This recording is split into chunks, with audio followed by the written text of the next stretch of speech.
To the Middle Ground with Jelly L.L.C, where we treat you like family. That's the theme song, Detroit Love, off my first album, The Jelly Experience. I own the copyrighted music, so don't mute on Facebook. Always got to say that. This is the season 8 season finale. We got a phenomenal guest all the way from Texas. We have the senior manager of diversity and inclusion at EZCORP, Neferiatiti Holt. Welcome to the show. Hello. Thank you for having me. Happy Saturday. Appreciate you for sharing. First question: what led you to this path? So first of all, I'm the senior manager of diversity and inclusion at EZCorp, and really what led me to this position was something that was in my heart for forever. I lived in San Diego, California, Del Mar, and even in my graduating class, I was the only Black female. When later in life I moved to Atlanta, Georgia, I had a culture shock as a Black woman because I went to this football game, and it was most of the people in there were African American, and I remember like my mouth being open. I was just, and they're like, "What's wrong with you?" I'm like, "I've never seen this many Black people in any place at one time," and I didn't know how to feel because it was a feeling that I've never felt before. And then just throughout my career and my life, I've been to different places, been to 43 different countries, so I've always lived and like just breathed diversity and inclusion. And I've always like the inclusion part. I always want to make sure people feel like they belong. I just remember even as a kid, kids in the cafeteria that may be a misfit or may look different, I'd be the one to talk to them and welcome them. So just long story short, when the George Floyd thing happened, and I remember that. I remember seeing him, and I thought this can't be real. Like there's no way this is happening. And things can be doctored up on the internet and all that jazz. Yeah. So I was like, no, and then I kept seeing it, but I felt it spiritually, like my soul was hurt. And I have a 21-year-old African-American son, and I thought to myself, I couldn't imagine if that was my son, or my father or my uncle. And then I really had this burning desire at that time. And what my organization did, they leaned more into we've already had like diversity inclusion things, but we just really honed into it to where it's woven into our culture. And I was the person assigned to do that job. And it's the best out of all the different jobs I've ever had. This one is the most near and dear to my heart. I'm so passionate about it. I mean, every time I'm on the phone with somebody or I have an opportunity to coach someone or talk to someone, I feel great. And that's how I know I'm where I'm supposed to be at. It's the feeling that you get when you're helping other people, even the feeling I get when I learn something different from someone. So that's how I started in this particular position. And I've been doing D&I at EZCorp for close to 3 years. So that's a long-winded way to tell you how I got started. Hey, the show's about you. It's about you. Ain't no rush on it. Second question: what are the duties of a senior manager of diversity and inclusion? So the duties, there's some static duties that never change. You're going to do your D&I reporting and your analysis and finding your common themes and making sure you share that with your leadership team all the way down to your field team members and so on. But we continue to evolve. So, for example, we do more one-on-one sessions for our new managers and so on, where maybe last year we didn't do that. And that's where I think as I read articles and I talk to different people in the D&I realm, some of them face burnout or they feel like this is a monolithic way to do things. But really, it is a journey. You have to continue to evolve and adjust and adapt by getting feedback, by doing surveys, by seeing what works for everyone. Because what I've learned is your perspective, Jeffrey, is different than my perspective. Your experience is different than my experience. So, nonetheless, they'll continue to evolve. What I'm doing today may not be what I'm doing in 6 months. What I'm doing in 6 months may be different than what I'm doing the next year. So, again, the reporting is going to tell you that's the diversity part, right? That's numbers. They are what they are. The inclusion, the belonging piece is continuing to see what works best for every single person. So, you have your affinity groups, you have your small groups, you have your mentoring, you have all these different things that anybody can do in D&I. You have some people that just simply, focus on the recruiting aspect. We're gonna hit this number by making sure we have the best qualified candidates and that we make sure we have a diverse talent pool. Right. And then you have people who are on the people side that say, hey, how can we celebrate these holidays, these religious things, whatever the case might be.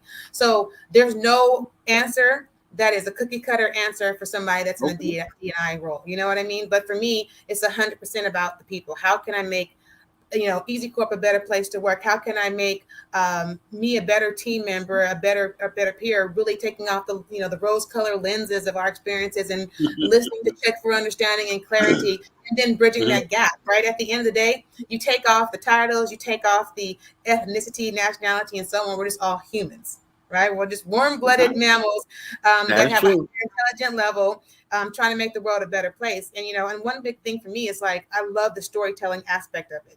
You don't know what you don't know, but if someone tells you the story, you're there. That's the same thing with all the books they have in the back. When I read a book, it's a That's it. conversation with an author. When I listen to music, that's a conversation with that artist. All that is edifying me, and then whatever I do with it is what I do with it. And I want to share with you. Last week, I was talking to someone, and I said, "Yes, knowledge is power," because I love education, I love books, I love learning, podcasts, TED Mhm. talks, whatever the case might be. But what they told me was, they go, "Wait, Nephi." I said, "What? What?" They go, "Knowledge is power if applied." And this light bulb went off in True. my head. They're absolutely true. I can have more degrees than a thermometer, but if I don't apply that, what difference does it make? Right? If That's so my true. pastor, his name is Gregory L. Pallard, shout out to Eden Church in Atlanta, and he was my pastor for over a decade. And I remember him having a sermon, and he used to always say, "Don't get all you can all you get, and sit on the can till it rusts." And I remember saying, like, what does he mean by that? And what he meant by that is like, if you gain all these things, whether it's materialistic things, experience, knowledge, and you don't share that, what is it all for? Are you going to take your talents and just bury them? And then later on at the end of life and go, what did you do with your gifts and talents? Well, I buried them. Well, I can't do anything for you now. You're at the end of the road. One of the most beautiful treasure places, like if you want to go on a treasure hunt, it's in the graveyard. All these wonderful ideas and gifts and talents that people That's didn't true. use, That is right? so true. So that's my biggest thing in my life, is that I want to be used as a vessel to help others with my experiences, with my talents, with my ideas, and my evolution of Nephi. I never want to be singular and go, yes, it's all me. I did all this stuff. There's not one person on this earth that has done anything by themselves. Like having kids, I had to have somebody to have a kid with, That's true. whether it was a human, artificially simulated, whatever the case might be, but it takes two to tango, right? That And that's you the same speak thing with is true. anybody at sea level. There's anybody that's famous, a pastor. You can be the greatest pastor in the world. You ain't got nobody to preach to. What you doing? You preaching right now. You just right. You need somebody to work with you. Yeah, exactly. So that's how I feel about that. Okay. Now, do you ever encounter any pushback from employees when you implement stuff that's going to be helpful? I will say this. I will say that um, some people in any arena will go along to get along. There's people that really Okay. do want to learn and be better, and there's people that don't think they need a change, right? Mhm. That's any age, just any organization, anywhere. And so I don't necessarily deal with any kind of pushback, but I also think that also comes from me. I focus on, when I meet people or have a conversation, or even when I implement things, to gather data and feedback, right? What works best. That's just my Mhm. research mind from being a PhD candidate. So I try my best to practice utilitarianism, where I'm doing the greater good and the best for the majority, right? So you'll have those outliers that may not adopt something that we do, or I've done as easy as someone else that wants to do that. And what I mean by, when I initially answered the question, was that when I'm talking to somebody, I say, "Hi, this is who I am. This is my experience. Tell me more about you." And when you do that, that wall comes down. If I come and I talk to you and I'm like, "Hey, Jeffrey, I'm going to talk to you. We're going to do coaching." And I go, "Hey, I'm going to do this, that. You're required to do that." You're not going to be open to that as much as I say, "Hey, I'm a human like you. Let's talk about our similarities. Let's embrace our differences. And then now let's get into this conversation." Mhm. So that deals with the personality of the person that may be facilitating or coaching, and then the person that's actually receiving it, right? Because there's some things that are just required. Most companies, when the George Floyd thing happened, you're required to do D&I training. And ultimately, there was a lot of people in the United States that had pushback because they felt like, why am I doing this? I mean, it went all the way up to, I don't want to get too political, but it was in the White House and everybody else saying, we don't need this, we don't need that. And at the end of the day, if we need sexual harassment training, why would we not need sense of belonging training, or diversity, inclusion, and belonging, right? We That's all true. need something, even if it's something that's a reminder. There's some things that I learned and I go, oh my gosh, I knew that, but it wasn't in the front of mind, right? So some of the things are just reminder, but again, you have to be open to change, to not feel like you have to push back. And then any D&I practitioner, or really any leader, when you have that pushback, you got to get down to the root cause analysis and say, hey, Jeffrey, I noticed when we were having this conversation about belonging, I watched your body language, your hands were, Oh, yeah, that's the key one right there. your hands were crossed, your jaws were tensed, your eyebrows were this way, and they're like, oh, wow. I'm like, and so since I care about you and I'm looking at your body language, I'm reading your body language and it's saying more than your mouth is saying. Tell me why you don't think this is a good thing, or tell me why. And when you start to do that, people's favorite subject is them, right? They'll say, well, because, how can I be racist? I'm married to a Hispanic woman. Or I don't have a problem with anybody. I have one Black friend. Well, you're saying those things now. These are singular things that you think align up to you not being a certain way. And as a matter of fact, no one said you were those things. So somewhere deep inside, you feel something. So let's talk about it more. And then you might get down to you might get really granular, and they may have had a bad experience with a certain race or a woman or whatever the case might be. And some people are just jaded. So until they decide they want to do the internal work, you can do all the training, you can do all the discussions that you want to do. But if that wall's, up, it won't penetrate. Hard to penetrate. Right. I can pour water all day on my cement. It's probably not going to penetrate. Now you come with them big mama gems right there. I'm just saying. Now, if I put it on the carpet and it's ready to absorb, then it may get there. So I look at the environment that I'm in as well. And one thing I do, I don't talk to the rocks, right? And I don't let the rocks speak for me, right? You know that old song, I don't want those rocks crying out for me, right? So if you have the right environment that you can plant those seeds, and it can continue to get watered, and you have that harvest later on, and you reap what you sow. Like people say, reap what you sow. I go, I can't wait. I can't wait to reap what I sow, because I'm sowing all the seeds that I can, right? You cannot plant a pumpkin seed and then expect a strawberry patch. It doesn't work that way. Nah, you preaching over there right now. That's all right. Right. So, yeah. So you just gotta come with you got to with the resistance that comes up. You just got to be able to talk to people through it as much as you can, and then when you feel like you can't, come back at another time and try again. Okay. So what is EZCORP? So EZCORP is a financial service company. We do ponds, and it's a great thing. We help our community. We help people in needs, and at the end of the day, we also sell things at a great deal. It's a way you can shop smart. A ring is a ring is a ring. A diamond is a diamond is a diamond. So no matter if you go to Jared or you come to us, it's authenticated, and you get you a nice ring for a discounted price. I love what we do, and I love what we stand for, and again, in the communities that we serve. Okay, now you mentioned a little earlier you're going for your doctor of philosophy, PhD in management, organizational strategy. What is your dissertation about? If I said that. So my dissertation is a phenomenological study on the experiences of Black women in the workplace. So I've done lots of research on that, and I'm actually doing a study here in Austin, Texas, where we do have a low population of African Americans, both male and female. And it's interesting as you do a lot of the literature review to see with the holistically, when I say holistically, United States and nationwide, the trials and tribulations that African American women or Black women may have experienced in the workplace based on their gender, based on them being Black. So you have, this double jeopardy. You're not only being judged as being a woman, but you're also being judged as being, African American or Black person. And so some people who may be a Hispanic woman or a white woman, they are judged the same way depending on who they are. Based on the research that I've looked at, white women, when you talk about diversity, especially 10, 20 years ago, a lot of organizations would say, I am diverse. I have, 4 or 5 white women here. And it's like, that's not diversity.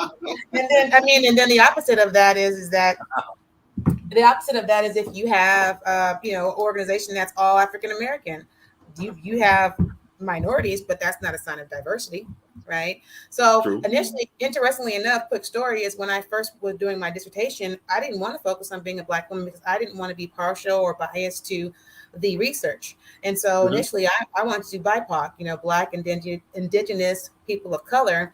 But when you're doing a dissertation, it's like, the best dissertation is a done dissertation, right? So I was, they were like, if you're gonna do all that, you gotta do tons of research, all this stuff. And I'm like, oh, I don't want to make my dissertation harder. I can do that after I have the degree. And then I said, okay, I want to do Black people. And they're like, okay, well, you got to do this much data. So it ended up going, down to where we were able to curtail it to the people that have a lot of the most opportunity. And unfortunately, in the United States, that's Black women.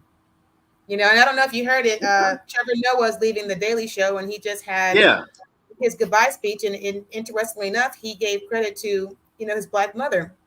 And he said, if you want to look at me and you want to look at my successes and the things that I've done, it's because I was taught by my grandmother, my mother, who was a Black woman. And I've argued with people. I've learned from people who are African American, in things that I do politically and in my talk show. And when I watched it, I just felt it in my soul. Like, I was like, wow, like, this is crazy, but it's the truth. And we, he said something like, I think his quote is like, Black women don't have an opportunity to F around and find out.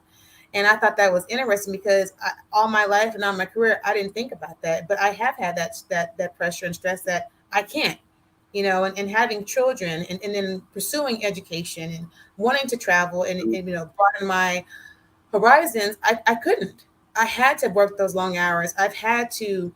I remember even breastfeeding, while I'm at work and having to stop and go pump, and then having to carry around the little freezer bag so that the milk didn't go bad, and hemorrhaging, and having different elements that I had to deal with as a working mother, that I couldn't sit around and just sit home and have that luxury to just, I'm going to take 4 months off or 6 months off and pushing through. I used to be a district manager in operations. I remember there's times where there were break-ins, and I had to get the baby up in the middle of the night and put them on my little sling, and I'm over there checking to see what's going on, and I look back and I go, that's crazy. I can't believe I did that.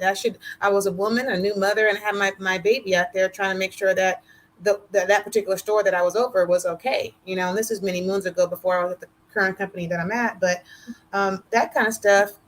I want to be able to coach people through that. Yes, you do have a job to do, but you call another male counterpart or someone else that can be there for you, versus saying, I'm a woman, I want to do these things that the men do because I want to prove myself. And you can prove yourself, but you never put yourself in psychological or physical danger or anything. And a lot of times with Black women, we do what we have to do, or what we think that we have to do, to perceive that we're resilient, to perceive that we belong here.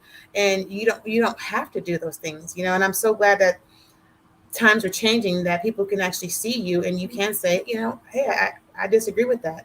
And then I'm smart enough to know that I need to not just say that. I got to say, I disagree with that because of, and this is also what I suggest.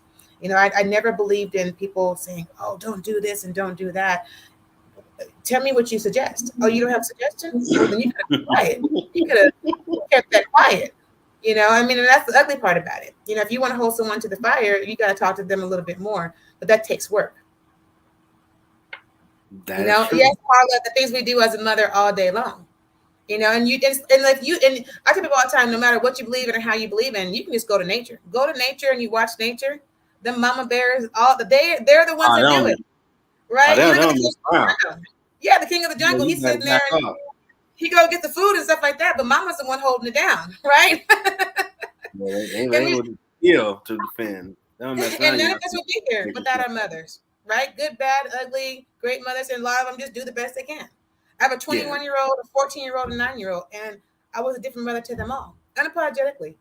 And I think I was a great mom. Like, I always think, like, if I could be a mom, I'd want to be, I'd want me to be the mom. I'm a little biased, right?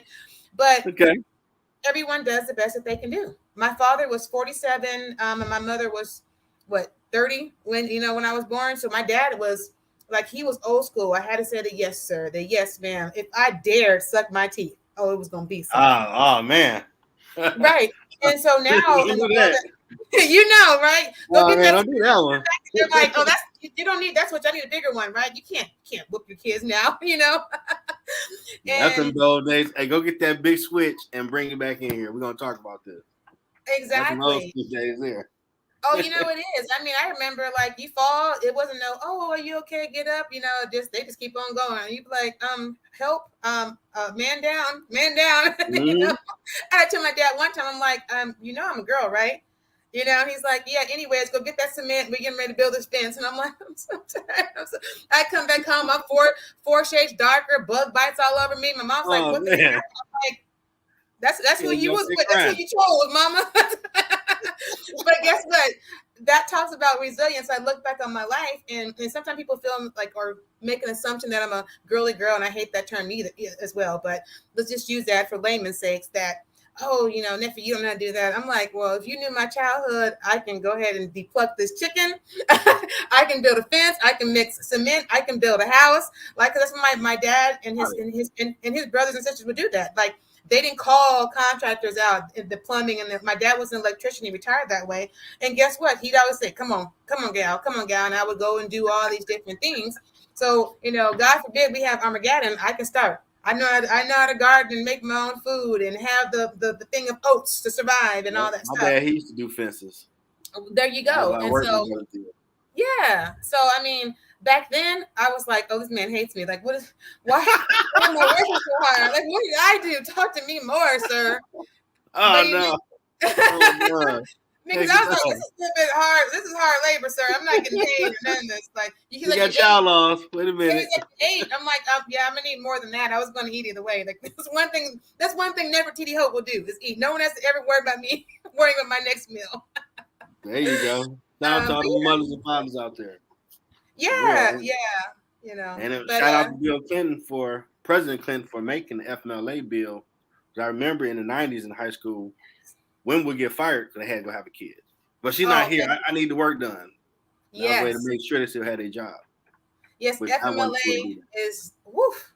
Yes, it's a big thing. And there's lots of companies that are adopting some of the European policies and procedures to where they're extending that. In recent years, they have now where the fathers get that leave as well. And I think that's I mean, yes, it's okay to be a woman having a baby, but that's like a whole lot on your body. And then you have to take care of the baby. You know, if you can have the dad have some time and he can help too, I mean, and that's going to increase our life, right? That increases our longevity. When you're stressed out, your body releases cortisone. You wonder why your belly's sticking out. You got bags under your eyes. You're getting sick often. And we just keep on going like we're a robot. I wrote an article. I write articles weekly on LinkedIn as well. And one time I wrote one called You're Not a Machine. It was just a reminder that sometimes we just go. And in that article, I talked about how I remember one time I was driving home and I was downtown in Atlanta and I lived on Camp Creek Parkway at that time in South Atlanta. Mm-hmm. I remember just opening my eyes when I got home. Like, I don't even remember the drive home. Like, I don't remember the lights. I mean, I wasn't drinking. I was just exhausted. It was like 1:00 in the mornings. People had called in sick and I had to go out and check on the guys for doing their work. And I was just like, I was spent. And then I was getting sinus infections. And then once I stopped doing that and I was like, okay, you got to get it together, Neferiatiti, because if you don't take care of your health when you want to, you got to take care of it when you have to.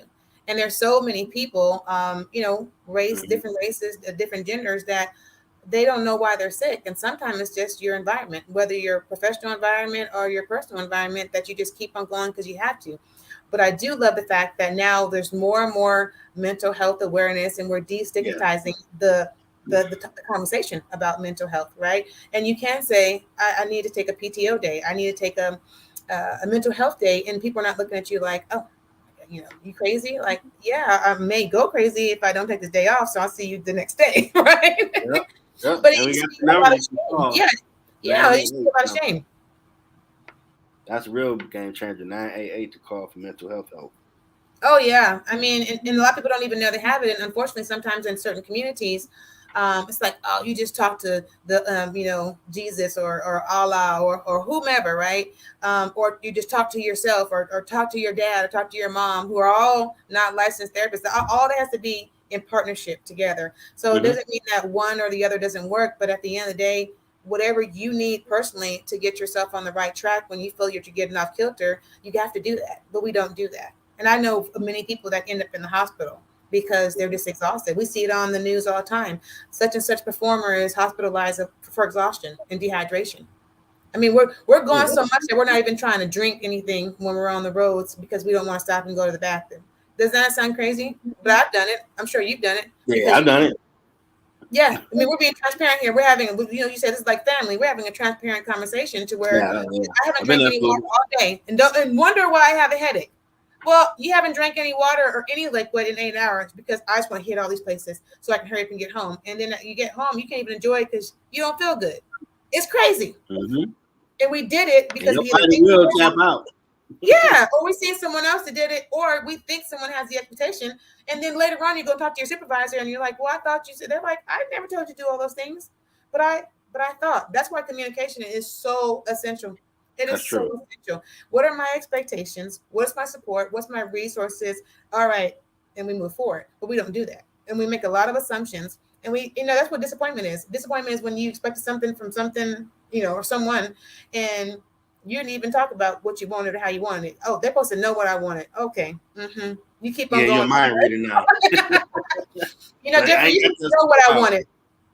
You're not a mind reader. You know, conversation like, nah, I don't know that. You guys got to talk, and I will Exactly. listen and ask questions to make sure I understand, and we good. And even as a parent, I transparently, I've done that more than I've ever done it. I go, okay, you tell me you want to do what and tell me why. Okay. And how are we going to do this versus I'm the mama because I said so. That's old school. I mean, essentially, Yeah. hierarchically, I am going to be the decision maker, but I think that whether it's professionally or personally, people will have more buy-in if you include them in the process and the why. Like Simon Sinek has a book, Start with the Why. It's an old book, but it's still an oldie but goodie. You start Yeah. with the why. Why are we doing this? Before we started our live stream, we talked about why we're doing this. Yeah. Right. And so Yeah, we you did. have buy-in, I have buy-in. Hopefully people that watch this will say, oh, they're doing this because we want to, disseminate this information to other people that may help them on their career journey. They may help them with any kind of conversation that they want to have, but they didn't have, or they can't have with somebody else, because ultimately whoever's going to be watching this, they're having a conversation with us, even though it's just you and I having one. Yeah. And I definitely want nobody to think you TMZ like, no, I don't know about who you've been with, what time. This ain't about that. This about how you got to where you are. Cool setting about you. I've Yeah. had some get so like, relax. This ain't the news. I'm not the news like that. Just Yes, chill. you are. We're gonna manifest it. We'll see you. We'll see you on there. And I'm like, oh, I interviewed with Jeffrey. Okay. But I see it. with the career thing, I think that so many people have been pigeonholed into the career that they're in, and what I mean by that, the further explanation is that let's look at it from some common jobs. I'm in the military, and my daughter now wants to be in the military because her mom was in the military. Or my daddy was a cop, so I'm gonna be a cop. My mom was a nurse. I want to be a nurse, and we do things because sometimes it's just we want to please other people, right? Mm-hmm. I want to make my mom proud. I want to make my dad proud. I'm doing this for the money. I know some millionaires. I know some thousandaires. That's not even a word, but Good that work though. I that, still that paper. yeah, right. You still get it, and they're not happy. And they're not happy because they're working for the title or they're working for the money, and those things don't sustain you. And I've had the pleasure of knowing people of all different age groups and people that are no longer with us. And as they were transitioning, they were like, I'm like, hey, because I'm very inquisitive. I'm like, if you can. I ask a lot of questions. I'm like, if you can do anything different, what would you do? And they always say, spend time with my family or travel more. Yeah. And so it is sad, and it's sad because we can do things today. We can make sure we compartmentalize things. Okay, at this time I'm going to do this, and then at this time I'm going to do that. But at the end of the day, you're still taking care of yourself, and you have that work-life balance. You have that career balance. But we don't do it because we feel like I have to be a mom, and when the kids turn 18, I'm going to do all these things. Or when the kids are good, get out of college, I'm going to do all those things. But you have to do what's best for you right now, even if it's scary, even if you fail. And at the end of the day, if your dreams don't scare you, they really aren't big enough. And that's a quote, and I don't know who said it, but I definitely know that we have to think outside the box, and we don't do that a lot of times. A lot of times we continue to just go along to get along, and we look back on our life and we go, "Oh my God, I'm 30. Oh my God, I'm 40. Mm-hmm. Oh my God, I'm 50." And then you see people that have these quote unquote what people perceive as a midlife crisis, and it's not a midlife crisis; it's an epiphany. At that age, typically your kids are out of the house, your friends are doing what they're doing, your parents are getting older, and you see people saying, "Oh, I want to go to school to be a doctor at 50, or I want to get married at 60 because at all that time in their life, these prime years, we were doing something that someone else wanted us to do, not what we wanted to do. And so for me, in my career journey, I always say the best advice is to create those opportunities. Some are going to come to you, but you have to create some. And that's by telling people what you want, how you want it, and then also shadowing people. I have friends that are doctors and lawyers, and guess what, Jeffrey? They don't want to do that. They hate it. And I'm Wow. yeah, and I'm like, well, why'd you do it? Well, I seen a doctor on TV, and I said I want to be a doctor, or they made a lot of money. Well, yeah, they looked at okay, you're making $200,000 a year, but you also have student loans, so you're paying $2,500 a month because you may have not gotten a scholarship for it, or you got a partial scholarship. So they're Yeah. actually so they're stuck in doing something that they don't want to do. I have people that go, I don't want to be a doctor or a surgeon anymore because I don't like people. And that's the thing about it. We evolve. I'm like, oh dang, you don't like people. They're like, I don't like people. I don't like patients. They don't listen. They come in. They didn't Google what they got. And so I'm like, why am I here? And it's like, and it's crazy, and it's crazy to me. And I go, well, why don't you change it to something different? Well, because what do you mean? I'm like, what do you mean? What do I mean? You don't have to be a doctor. You're still gonna be a doctor, but you don't have to practice. Yeah, you do a different way. And I remember asking one of my doctor friends, I said, what would you rather do? He said, I'd rather be in a band. And I go, well, Okay. do it. I'm like, well, do it. And that's what I tell young people. I mean, I'm youngish, but people younger than me or anybody that's even inquisitive about something that I can give them knowledge on, I always say, shadow that person, talk to that person. If you want to be a CEO, find a CEO that you can have a relationship with, and it could be 10 minutes because they're typically busy, and see, if it's something that you want to do. I've shadowed people doing things, and I'm like, that's not what I thought it was.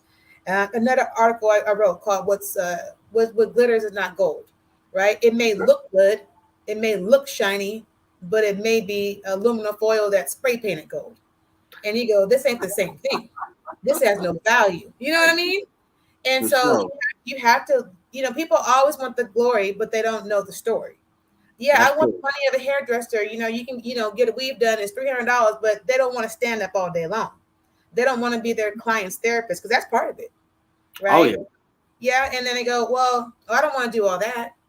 Okay, then you don't want to do the work. You can't get the pot of gold at the end of the rainbow if you're not willing to travel to the rainbow. Hey, when I was custodian, you definitely become a psychologist. Like you Yeah, good. I'm just trying to get your trash, but you ain't about to do nothing wild or nothing, are you? I want to run. Well, I mom mean, got family issue. Well, let's talk about it. You want to pray or something? Like, well, thanks. I really just want to talk to you. Like, you don't. I want a cool vibe. Come in, yeah, coming out. I want a problem. right. I mean, You even want to therapists doing those need things. therapists. You know what I mean?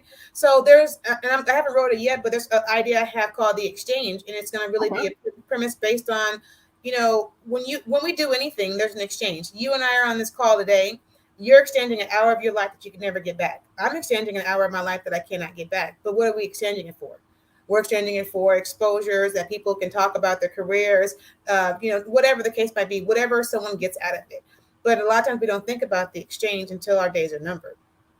There's an old song that says, I hope I get a chance, live like I'm dying. And it's a country song. And I love it because it's like this guy takes his diagnosis and all of a sudden he does all these things that he wants to do. Why would we wait till then? That's true. You should do it now. People say to me, some people were stereotypical, like, oh, you travel so much. You have a husband in the military. Do you work for the airline? No, I go to delta.com and I plan the trip that I want because it's what I want to do. Right. Let me go ahead and debunk that stereotype that, my husband or, whomever Oh, would be the one that funds my travel. God you forbid Neffy stress. does it herself. You probably look at him later too. Like, don't worry about what I do. No, I'm good at not losing it. I'd be like, Oh man. you know and that takes a special skill to not tell somebody Yeah. how about themselves, because sometimes, Yeah. like, again, back to the exchange. Sometimes you I won't cuss get you me. out or tell you about yourself, then what do I get from it? Even if you think you win, you don't win. You know what I mean? And that's when you go and talk to your therapist or put your music on and keep moving. But long story short, you don't have to, perceive anything when you can ask questions and say, hey, Neffy, you travel a lot.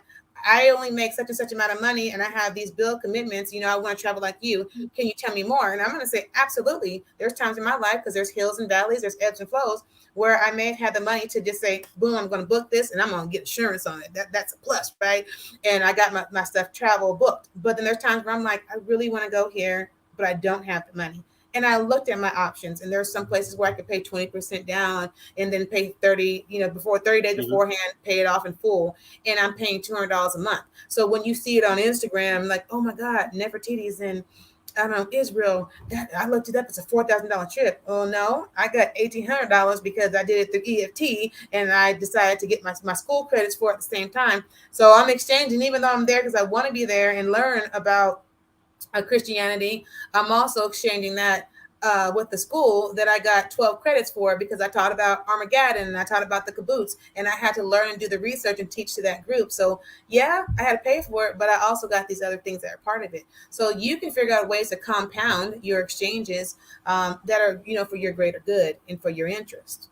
And then you can pivot. Like, you don't have to do anything because someone wants you to do it. Like if your parents pay for college and you're like, okay, I'm gonna be a history major, and halfway through you decide that you want to study psychology, do what you want to do. Now, of course, if they're funding you, you have that conversation. Hey, mom, I know I want to be a historian, but I don't think I want to do that anymore. I want to do this, and this is why I want to do that. Because if you do things and you're a puppet all your life, you're going to wake up one day and look yourself in the mirror. I don't care how gorgeous you are. I don't care what your title is, how much money you have. You won't even recognize yourself. Yeah. And if we're all honest, yeah. And if we're all honest, that there's times we've done it. When we looked in the mirror and said, this is not who I want to be anymore, or this is not what I want to do anymore. What all do you have going on in this segment to promote what you got going on? So like I said, so I'm all about giving more than I take. And so for me, like I said, every week I write an article on LinkedIn. So if anybody was on my page, they will get that for free, every week on my articles. I'm actually going to be working on an upcoming project with one of my peers. His name is Baxter E. Hall. And he also has a podcast called Baxter's Buzz. And we are going to be working on something going into 2023. And I won't give it away because he may kill me because I haven't talked to him about exposing that yet. But we do have a project coming up. And, obviously people can subscribe to his website. He has the YouTube and the LinkedIn, and he does that as well. I am almost done with my PhD. So I'm ABD, all but dissertation. So I'm just working on these last chapters, and I'm very excited about that, to produce that study, because ultimately the reason why I'm doing it is for that social impact, right? So someone can read this, or they're a Black woman, and go, light goes off. I need to look at my environment. I may need to adjust and adapt. Somebody who's an ally, because I didn't even realize that Black women experience this. Or it could be like a organization that may say, oh, wow, I need to really rethink the way minorities or women are treated, or a combination of those things. And what can we put in place to remove these barriers or obstacles for this particular group, right? So I'm definitely working on that. I actually am working on also a personal book that I've been working on for the last year and a half. But my life is busy, so I haven't had an opportunity to give it my full attention. But it is an 8-chapter book, and I'm actually on the 8th chapter. So I'm hoping that gets done in the next 6 months, because I'll be graduating, in 3 months. So after I do that, then I'll have more time to work on my personal book. And it's really all about looking inwards. And my mom used to always say, when I was a kid, I remember seeing some docuseries, and it was talking about women and career growth, and these women were in suits and they had the briefcase, and I said, oh, I want to be a businesswoman. And my mom has always been an entrepreneur all my life. Like, I've never seen her working for a corporation. And she used to always have these conversations with us, like, whatever you want to do, just do it. And it kind of started back from my father, where they were in the house. She said, I want some new furniture. And he's like, oh, I'm not buying you new furniture, but I'll buy you the materials to make furniture. And from there, she opened up an upholstery shop, because she reupholstered hers. And people came over, oh my God, Letitia, this is gorgeous. And then she's like, oh, well, I guess I did a good job. And then she does her neighbors, and then she does her other neighbors, and she opens up the shop. And then she's like, well, I'm already doing all the stuff for upholstery. I'm going to do tailoring. So then she opened up a tailoring shop. So guess what she was doing? Making our clothes, right? So we're at school. They're like, I've never seen that before. Yeah, my mama made it, right? At first you're like, I don't want my mama to make my clothes. And then people are like, oh, Mm-hmm. that's fine. You're like, oh, yeah, my mom makes my clothes, right? And then same thing with, my dad was a little bit frugal. So then my dad, she wanted to get her hair done. He's like, oh, well, I like the way you did it. So she started doing her own hair and then her neighbor's hair. And then she opens up, hair salons. And like even my hair, I do my own hair myself because my mom taught me how to do my own hair. So thank you. Shout out to Letitia Greer. And she does, and her website is adivashiddenhair.com. And I just love her story about entrepreneurship and how she continues to help people. And she does a cranial prosthesis for people who have cancer or alopecia or other elements that make you lose your hair. And I loved her, again, biased because it's my mom, but even if she wasn't my mother, I really love the fact that she when she talks to her people, she really gets to know them and figures out ways to make them happy and better. They call your hair your crown and your glory. And she's like, how can I make you feel beautiful? I mean, even young kids, and she talks to people and really sees them, not like this is a monetary gain. I want to help you to be better. So I help her as much as I can with those things that she works on as well. So yeah, I have a lot of things that I'm currently doing. But again, I just think that it's all people lived. Like I really want to help people to be better in any way I can. Also, while making sure I take care of myself, right? So I am doing my own personal reading. There's a book that I'm reading now. It's called I wish someone would have told me that before. And it's really about self-help, and it's a therapist, psychologist lady that wrote it, and she talks about ways that we deal with conflict resolution, that we deal with anxiety, we deal with the way we feel, even grief, and grief is not always correlated to death. Like grief could be that I went out to go and be a director, and they said, hey, not right now, nephew, you need to work on these competencies. You can experience grief from that. Grief could be that someone says, I love you and I'll love you forever. And then one day they say, I stopped loving you. That's grief, right? And out of those things comes anxiety, that comes to ego, and comes to shame and stuff like that. And I just thought it was a really cool book to read. And I'm almost done with that last chapter. I do my Zumba. I really just always tell people about your health. You could be quote unquote in perfect shape, right? The perfect 36, 24, 36 or whatever. I don't even know what perfection is even called now because it's all about perspective. But at the end of the day, you have to get that cardiovascular moving. That's why it's called cardiovascular activity. You got to get that blood going and that heart moving, making sure you get your 8 hours of rest, making sure you're drinking your water. So I do all those things. Even working sometimes, remotely, I make sure that in the middle of the day, I go outside. Whether it's walking to the mailbox, whether it's walking around my loop of my home, whether it's taking care of the garden. So I'm doing all those things to make sure that I not only speak self-care and advocate for self-care, but I'm actually doing the practical application of that self-care. Okay. Well, you finish your book, definitely come back on the show. And I you're will. doing an NAACP event today. I am. So, yes, it's the 57th annual NAACP gala down in Austin, and I'm actually excited to do that. So I'll probably post a picture and put some information about the NAACP. But it was really cool. I'm a member with them, and I just remember when I was younger, because I have family members that were part of the Black Panther Party and people that were part of the NAACP, and a lot of the social and civil activists. My dad was an older guy, so he knew those guys. And he would preach about the importance of taking care of ourselves, learning. I mean, that's the only reason why I'm probably even getting my PhD. My father always preached education.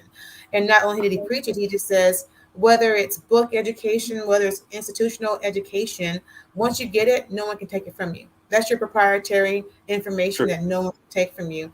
Because I know a lot of young people now, they're like, I don't want to do college. It's like, you don't have to do college. You can do college. You can do masonry work. You can do whatever you want to do. But the thing about it is you just have to learn. You just have to take the time to live up. And at the end of the day, I always say to anybody, like, you just can't get up. You can't give up on anything that's your dream. The hardest part of any journey is beginning.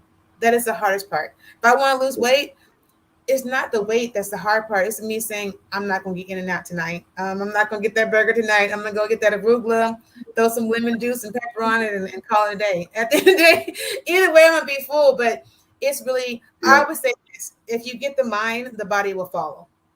That's true. Right. And that's why, yeah, and that's why we can't do a lot of things, because we don't convince ourselves. So we got to convince ourselves, this is what I want to do, and then the action becomes, comes behind that. Now, what would you say has been your biggest challenge on your journey? The biggest challenge, if you asked me this question a year ago, it'd be a different answer. But now that I've had the research and I had these epiphanies and I see myself, because I've never been the kind of person that goes, I blame others for my circumstances. I've always been a big person on the accountability of Neferiatiti Holt. But as I read these Black women's stories, something my biggest challenge is being a Black woman. And when I was younger, it was being a younger Black woman. And it's unfortunate that that's my answer, because I know that in my career, there's times where I knew that if I was a male, I would have a great opportunity. There's times where I knew I wasn't equally paid because I was a woman. There's a time where maybe 10 years ago, I was brought to the CEO and said, "Hey, I'm training these gentlemen. I'm, I have more education experience. Why am I getting paid at minimum $8,000 less than these gentlemen?" And of course, when they did the analysis, they were like, "Yeah, you're right." And of course, immediately they changed my compensation. But who wants to feel like they have to call someone? Who wants to feel like they have to say, "Hey, this is what it is"? It doesn't feel good, And I encourage anybody to fight for themselves and fight for rights. But I don't. I'm going to write an article about this, because resiliency is exhausting. I don't want to fight all the time, and that's one thing people are like, you just got to fight. You got to fight. When do I rest? Great point. And rest is part of that. So it's been, and a lot of times I feel like I've had to work harder than other people, and that's unfortunate too. And I'm not going to say I feel like that. There's times where I've had to work harder than other people. That's all day. I mean, you have to, because I've been places where people like, that they're not qualified, that they overcompensate or whatever, and you're thinking to yourself, that's crazy, right? But one thing I've learned in my career journey, Jeffrey, is that comparison is the thief of joy. I don't compare myself to someone else. I focus on what I can do. I look at my tools and resources, and I have peace every night that I did the best I can every single day. That's all I can do. And if I don't do the best I can every day with those tools and resources, then I have to look myself in the mirror and hold myself accountable. Period. If I put in 100, I can get out 100. If I put in 50, I can't get that 100 out. And you do things for you. Some people are like, I'm not doing that for that company. I'm not doing that for that person. What? I do things for Nefertiti, because whether someone appreciates it or not, whether someone recognizes it or not, I know. Yeah. And that gives me peace. Your brand, and what does your brand say? You suck? Yes. Hard work, or what? Yes, I'm my own brand. Hard work. Yes. You're not working for your direct supervisor or your company or the community or your boyfriend or your sisters. You work for yourself in any capacity of what you do. I work hard every day with passion, with purpose, because that's what I want to do. I am definitely able to adapt and adjust accordingly, and we got to take the personal out of it. A lot of times we take this personal thing. This person doesn't like this, or this person doesn't understand. They don't have to. If we all person. Yeah. If we all thought alike, we all had the same, experiences and perspective, that's boring. I don't want that. I don't ever want to go into a room and be the same with everybody else. Can you imagine 100 FTs in a room? You may like one of them, but you don't want 100 of them, right? And I'm okay with that. I hear you. You gotta have one that's quiet. You gotta have one that's starting out new. You gotta have someone that knows better. Like, I remember when someone said to me, they said, if you want a good marriage, have two couples, one that's been divorced and one that's been married for 50 years. Who would you ask? The advice for? I said both, because I want to know what they did that gave them longevity, and I want to know what they did that didn't work, and then what would they do better, right? And that's the same thing in our career journeys in our life. Why would you have somebody that got demoted? Because I want to know why and how, and what would they do differently. Now, what would you say has been your impact on this journey? Yeah. My biggest impact on my journey, you said? Yeah, or just your impact, you believe. I really and truly believe that when people leave me, they leave better than when they found me. And that may not be holistically 1,000%, but I can say, most people that I have in my circle or encounter, they feel better when they talk to me. And if they don't, I could Mhm. be better, then I learn from that. I think that's the biggest impact. I let people know that I see them and I hear them. And you may think that's simplex, but that is a commodity that is not, um, very popular right now because everything is And so that's quick. awesome. Yeah, we are in a microwave society. People don't really see you Unique. and they don't hear you and they forget about you. People pass every day that through your friends, family, work, and it's like, oh, I can't believe that happened. Oh, condolences, all these different things. And 2 weeks later, they don't even think about you anymore. But when people really see you and they want the best for you and they advocate for you and they pour into you, that's what my biggest impact is. I want that everybody that I talk to, everyone that I'm connected to, whether professionally or personally, to be better because they've known me or they've interacted with me in some capacity. That's my impact. That's awesome. And last question: what advice do you have for someone trying to find their purpose? I would say when you're trying to find your purpose, I'm old school. Put that pen to paper. Right now, somebody goes, I want to do technology. I want to save the trees and save the trees. Nonetheless, get it out of your head. And because a lot of times when we write, we are not even conscious of what's coming out. We have so many thoughts. I used to have statistics on it. I don't have it now, so I don't want to put inaccurate information out there. But we have so Mhm. many thoughts in our head every day. And if you write down those things and you find common themes, you can go back and go, wow, this is really what I want to do. For example, when at some point in this interview at the beginning, I talked about D&I being dear and near to my heart. I don't even remember that an email came up for some resume builder company and it was Mhm. from 2013 and it was like DEI jobs. And I thought to myself, I guess I was thinking about this before, it was more popular, right? And Okay. it just gave me confirmation that that's been a consistent theme. It may have not been a popular job. It's a hard job. DNI is not for the faint at heart. It just really isn't. But Oh it can no, be you got topics. yeah, dealing with other humans is going to be, it's tough, whether you're in retail, whether you're doing what you're Mhm. doing, whether you're doing what I'm doing, but it's all about your attitude. Like, how are you coming into the job? How are you coming into that experience? And then being able to have people that you can bounce ideas off. You got to have accountability partners to say, oh, you said that? You were wrong, Neffy. You have to have the person that says, oh, what you did was great. Continue on with that. And so I would say the advice is to get things out of your head, put them on paper, give yourself dates so you have short-term and long-term goals. So if I say, okay, Jeffrey, I'm going to graduate with this PhD in February, I'm going to get with my chair, I'm going to make sure that I'm on track, I'm going to make sure that my interviews are recorded and I'm following all the clients of my university that I'm in. I'm going to do weekly checks, and if I need help, ask for help. And that's a big thing.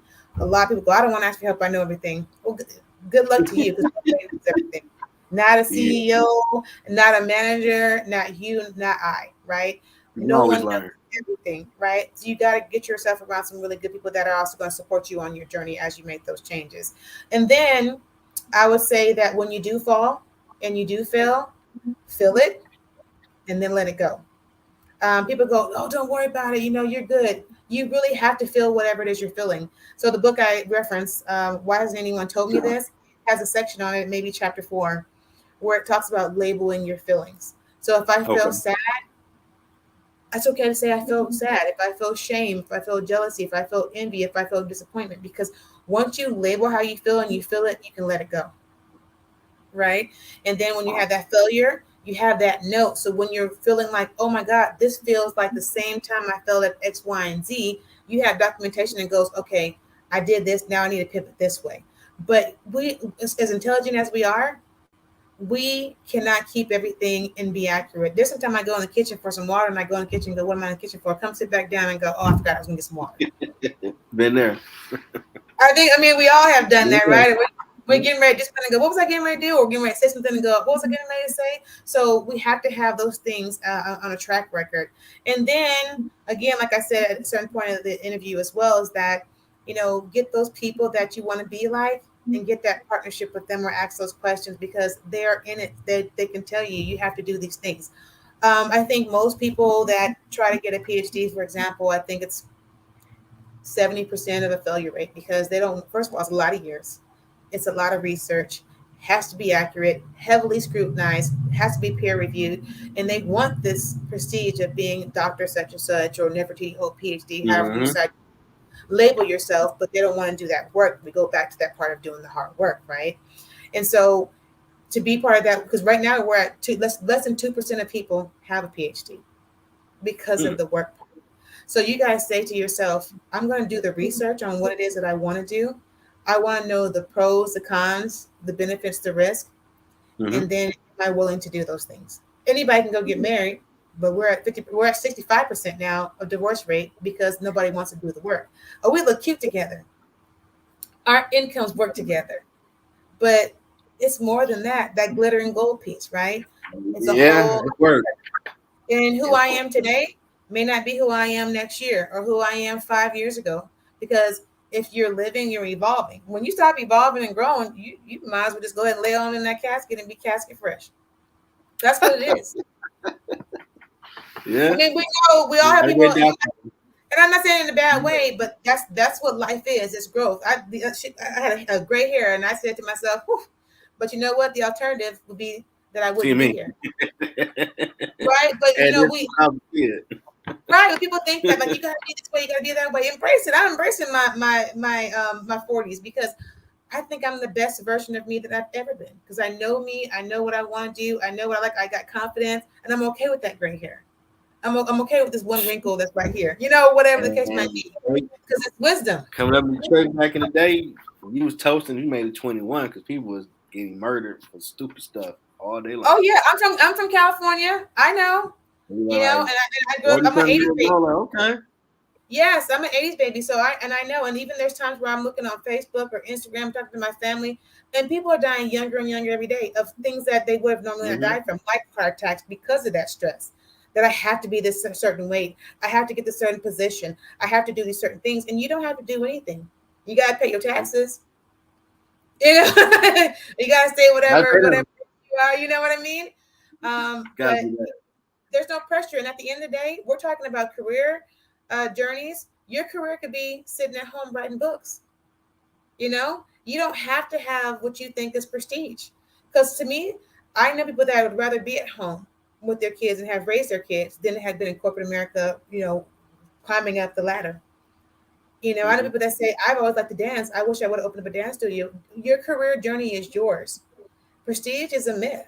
It's whatever prestige is to you. When I've traveled to different countries, one thing I've always loved is, like, for example, Spain, that they'll be outside 9 o'clock on a school night and their kids out there and they're having their glass of wine and they're laughing and joking and they're happy.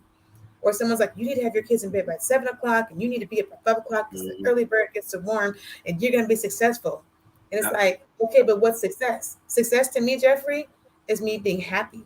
Me being happy with Nefertiti, me being healthy, me making a difference in the world. Because at the end of the day, as you know, no man knows this day or hour.